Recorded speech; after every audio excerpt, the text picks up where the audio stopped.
SIR-മായി ബന്ധപ്പെട്ട് ഇന്ന് നമ്മുടെ കേരളത്തിൻ്റെ നിയമസഭ റെസൊല്യൂഷൻ പ്രമേയം അതിനെതിരെ പാസ്സാക്കിയിരിക്കുന്നു എന്ന് പറയുന്നത് തന്നെ എത്രത്തോളം വിനോദാഭാസമാണെന്നുള്ളത് പൊതുസമൂഹത്തിനും നമുക്കും എല്ലാവർക്കും അറിയാവുന്ന കാര്യമാണ്. രാജ്യത്ത് ജനാധിപത്യത്തിൻ്റെ നട്ടെല്ലും കരുത്തും എന്താണ്? അത് ഒരു അപാകതകളുമില്ലാത്ത വോട്ടർ പട്ടികയല്ലേ? നമ്മുടെ ജനാധിപത്യത്തിൻ്റെ ഏറ്റവും പ്രധാനപ്പെട്ട ഘടകം എന്താണ്? അത് നമ്മൾ ജനങ്ങളല്ലേ. ജനങ്ങളെന്ന് പറഞ്ഞാൽ എന്താ? ഇന്ത്യൻ പൗരന്മാരാണ്. അപ്പോൾ നമ്മുടെ രാജ്യത്തിൻ്റെ ജനാധിപത്യത്തെ നിലനിർത്താൻ, നമ്മുടെ രാജ്യത്തിൻ്റെ തിരഞ്ഞെടുപ്പ് പ്രക്രിയയെ സുതാര്യമാക്കാൻ, രാജ്യത്തിൻ്റെ തിരഞ്ഞെടുപ്പ്, നമുക്കറിയാം ലോകത്ത് പല ജനാധിപത്യ രാഷ്ട്രങ്ങളുണ്ട്. പക്ഷേ ഇതിനെല്ലാം വ്യത്യസ്തമായി ഈ രാജ്യം നിലനിൽക്കുന്നത് നമ്മുടെ ഭാരതത്തിൽ ഇടവേളകളിൽ കൃത്യമായി നമ്മുടെ ഈ വോട്ടർ പട്ടികകൾ പരിഷ്കരിക്കപ്പെടുകയും സൂക്ഷ്മമായി അത് പരിശോധിക്കപ്പെടുകയും അത് കൃത്യമായി നടക്കുന്നത് കൊണ്ടാണ്. നമ്മുടെ വോട്ടർ പട്ടികയിൽ ഉൾപ്പെടാൻ, വോട്ട് ചെയ്യാൻ, ജനാധിപത്യ പ്രക്രിയയുടെ ഭാഗമാവാൻ അവകാശം ഇന്ത്യൻ പൗരന്മാർക്കാണ്. ആ ഇന്ത്യൻ പൗരന്മാർ ആയവർക്കല്ല, ഇന്ത്യൻ പൗരന്മാർക്കാണ്.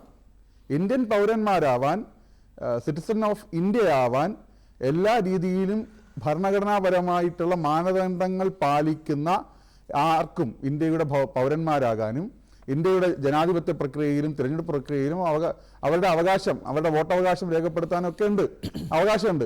പക്ഷേ എന്താ SIR-ന്റെ പ്രത്യേകത? ഇതൊരു സൂക്ഷ്മ പരിശോധനയാണെന്നേ. ഓരോ വോട്ടറിലേക്കും എത്തും, ഓരോ വോട്ടറുടെ സാഹചര്യങ്ങളിലേക്കും എത്തും.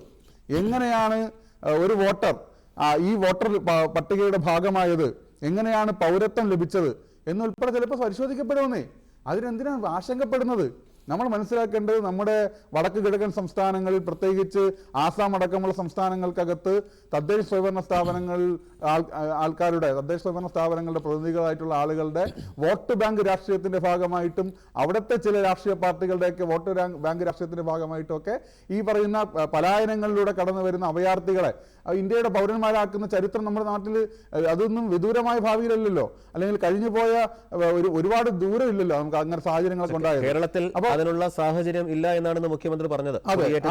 പക്ഷേ കേരളത്തിൽ ഈ എന്താ പറയാ, പല വേഷപ്രസന്നരായി വന്ന് വോട്ട് ചെയ്തു പോകുന്ന പ്രേതങ്ങളും മരിച്ചവരും അവരുടെ ആത്മാക്കളും ഒക്കെ ഓരോ തിരഞ്ഞെടുപ്പ് കഴിയുമ്പോഴും വാർത്തയാകുന്നതും ഈ കേരളത്തിൽ തന്നെയല്ലേ.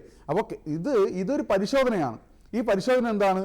ഒരു അപാകതകളുമില്ലാതെ ഇന്ത്യൻ പൗരന്മാരാവാൻ, ഇന്ത്യയുടെ വോട്ടർമാരാവാൻ, ഇന്ത്യൻ ജനാധിപത്യത്തിൻ്റെ ഏറ്റവും പ്രധാനപ്പെട്ട പ്രക്രിയയായിട്ടുള്ള തിരഞ്ഞെടുപ്പിൽ പങ്കെടുക്കാൻ നിങ്ങൾ അർഹരാണോ, അർഹമല്ല എന്ന് സർക്കാർ കണ്ടെത്തുന്ന, അല്ലെങ്കിൽ വിശേഷിച്ച് തിരഞ്ഞെടുപ്പ് കമ്മീഷൻ മാനദണ്ഡ പ്രകാരം ഭരണഘടന അടിസ്ഥാനപ്പെടുത്തി കോടതിയുടെ നിർദ്ദേശപ്രകാരം കണ്ടെത്തുന്ന അർഹതയില്ലാത്തവർക്ക് അവർ പെട്ടെന്നങ്ങ് മാറുന്നില്ല.